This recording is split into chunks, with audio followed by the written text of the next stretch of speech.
শ্রেণীর মানুষের দ্বারা। এক শ্রেণীর মানুষ হচ্ছে অজ্ঞ, তারা করতে হয় করে।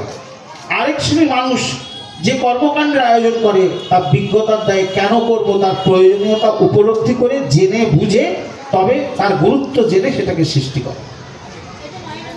তো আজ থেকে বিগত 10 বছর পূর্বে এতদ অঞ্চলের এমন কোনো বিশিষ্ট ব্যক্তি নেই যে রাজনগর সদ্গুরু সেবাশ্রম সংঘের শুরুর প্রাককালে তাদের পবিত্র গৌরবময় উপস্থিতি সেই মিটিংয়ে ছিল না। কয়েকজন মানুষের কথা তো মনে পড়ছেই, যেমন অনিলবাবু, তিনি নিত্যলোক প্রাপ্ত হয়েছেন। সেই সঙ্গে এই ঘোষবাটির বিজয় কুমার ঘোষ মহাশয় এবং আমাদের যিনি শিক্ষক ছিলেন সনৎ কুমার চক্রবর্তী মহাশয়, এরকম অনেকেই, কানাইনার অধিকারী মহাশয় তিনি আছেন এখনও, এবং তিনি আমাদের প্রত্যক্ষ পরোক্ষভাবে আমাদের এই সমস্ত আশ্রমের কার্যক্রমকে যথার্থ হার্দিকভাবে অনুধাবন করেন এবং আমাদের সর্বদাই সহযোগিতার পাশে কৃতজ্ঞতার কাছে পৌঁছলে তিনি আমাদের সব রকম সহযোগিতা করতে প্রস্তুত থাকেন, করেন।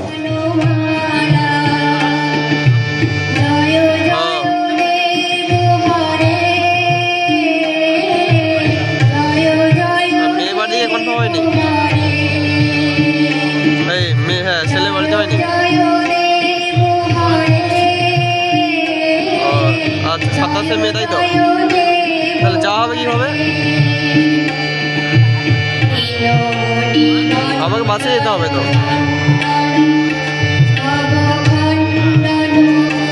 মানে ওখানে পৌঁছাবে কবে?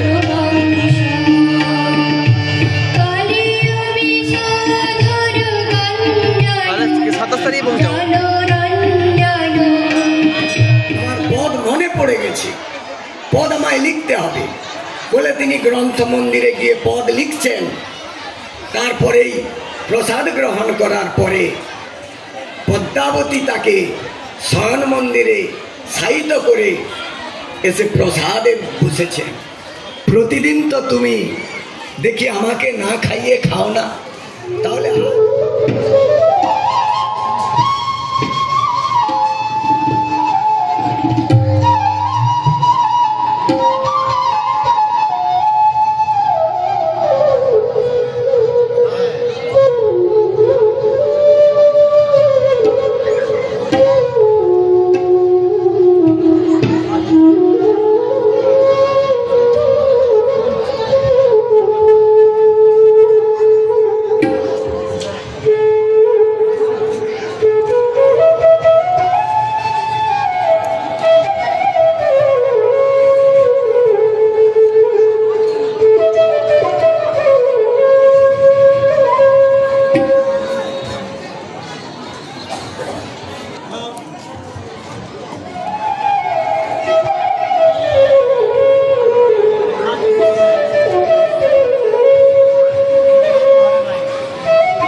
শম্ভু বিজলি কণ্ঠে।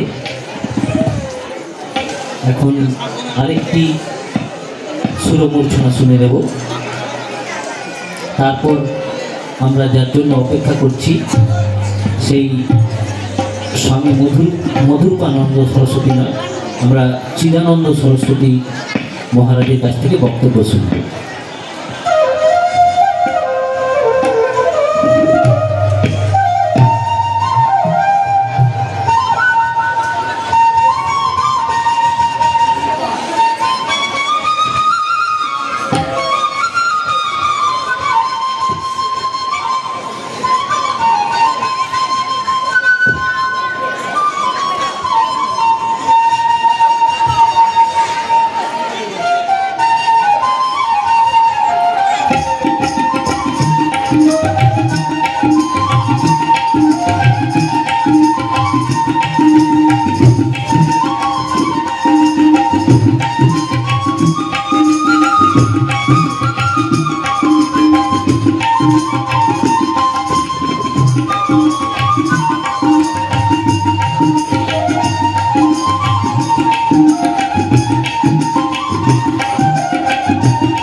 পাহাড় পর্বত থেকে অবতীর্ণ হয়ে সাগরে মিলিত হচ্ছে, তদনুরূপ তন্ত্র জ্ঞান যোগ ভক্তি যেদিন সব একাকার হয়ে যাবে সেদিনই ভাববেন যে হ্যাঁ আমার মধ্যে সত্য উদ্ঘাটন হয়েছে।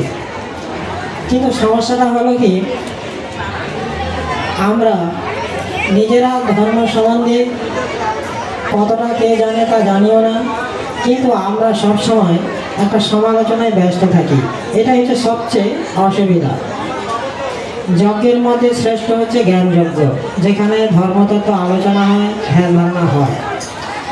ধর্মসভা যদিও হয়, ধ্যান ধারণা হয় না, সেজন্য আমাদের মধ্যে বিরাট একটা সংশয়। কারণ দেখা যাচ্ছে ত্রেতা যুগ থেকে ত্রেতা যুগের মাঝামাঝি থেকে দ্বাপরের মধ্যস্থল পর্যন্ত বিরাট একটা সময় সমাজে আসরিক বৃত্তি মানে খল কপট চাতুরী বিদ্যায় পারদর্শী মানুষের ভাগ বেশি হয়েছিল। সঙ্গে সঙ্গে আগুন জল মাটি পঞ্চভৌতিক দেহ, তারপরে হলো কি এই জীবকুল মনুষ্যকুল গাছপালা বৃক্ষলতা, এটা একটা সৃষ্টিকুল। আর একদিকে আমি বহু হব, তো সেই জন্য সেখানে দেখা যাচ্ছে হরিহর অভেদ পরমাত্মা স্বরূপ বিধান বেদেই আছে, বলাই তো হচ্ছে হরিহর অভেদ পরমাত্মা। শাস্ত্রে দেখা যাচ্ছে মাতা চ পার্বতী দেবী পিতা দেব মহেশ্বর বান্ধবায় শিবভক্তাশ্চ স্বদেশী ভুবনত্রয়। আমাদের সবারই মাতা স্বয়ং মা পার্বতী দেবী, পিতা দেবাদিদেব মহাদেবতায় আছে, মাতা ধাতা পিতা মহ। তথাপি দেখা যাচ্ছে সৃষ্টিতে মাতা পিতা দেখা যাচ্ছে মহাদেব হর গৌরীকে দেখা যাচ্ছে, যোগশাস্ত্রেও তাই দেখা যাচ্ছে।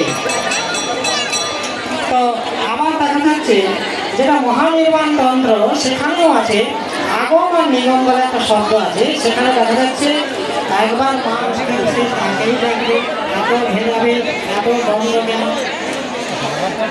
তো আমি তো সেই জন্য বলবো তপস্যা, কারণ কি স্কুল কলেজে বিশেষ করে আমাদের গুরুদেব কি বলছিল বিশ্ববন্ধু যোগাচার্য স্বামী শিবানন্দ সরস্বতী মহারাজ, ব্রহ্মচর্য শিক্ষা দেওয়া প্রয়োজন। ব্রহ্মচর্য বই আছে, ভারত সেবাশ্রমে আছে, রামকৃষ্ণ মিশনে আছে, আরও সর্বানন্দ পরমাত্মা দেবের আশ্রমে একটা বই আছে। এই বইগুলোকে একটা সংমিশ্রণ করে ক্লাস অনুযায়ী শেখানো হোক।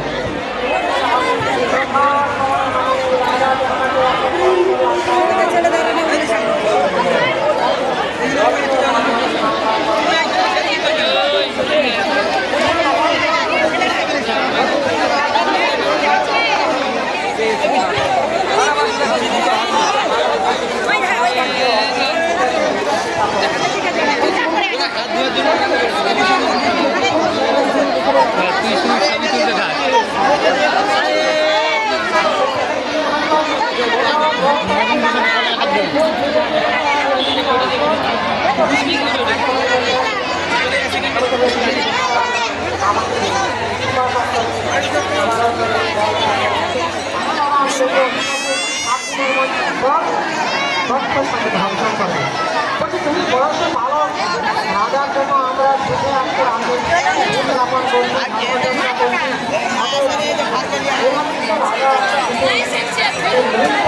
ভগবানের দর্শন করতে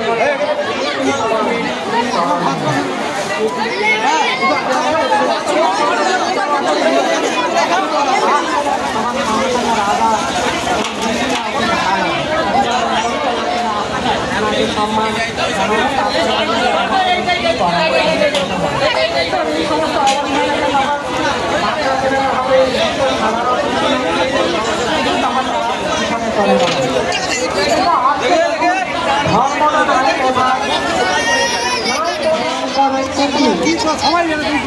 সে তো নাচবে নাচবে একসঙ্গে 100-200টা মাইক বক্স বাজবে, এমন নাচবে তাকে সেই শব্দ 2-4টা দুর্গন্ধ বলা হরি হরি। আমি তো দেখছি শব্দ দূষণ প্রায় 80%। আপনারা জানেন দ্বিতীয় বিশ্বযুদ্ধে আমেরিকা যখন জাপানের ভিতরে হিরোশিমা নাগাসাকি বোমা ফেলল, এখনো সেখানকার মানুষের মানে দাড়ি কাটলে গালের চামড়া উঠে যায় এখনো পর্যন্ত। তাহলে দেখুন একমাত্র ব্রহ্মচর্য শিক্ষা স্কুল কলেজে যাওয়া প্রয়োজন। তাছাড়া সমাজ জ্ঞানের মাধ্যমে আমাদের সমস্ত পাপ তাপ দূরীভূত হয়, কিন্তু আমরা তো সেই জ্ঞানে যাচ্ছি না, শুধু সকাম জ্ঞান। মা ছেলের একটা চাকরি হোক, মেয়ের একটা চাকরি গলা বড় হোক, আর মা কালীর মন্দিরগুলো যেন আমরা ঘুষ কেন্দ্র। আমি তো সেই জন্য বলি গীতা পাঠ করবেন, গীতার কর্মযোগ আর গীতার অসূর্য ষোড়শ অধ্যায় দৈদাসের সম্পাদ বিভাগ গতি বছর করে মেয়েরা বিয়ে খায়, তার জন্য আমি বাবারা দায়ী। আর খান কেন, আমি আমার ছেলেকে বলবো কেন, মেয়েকে বলবো কেন? তুমি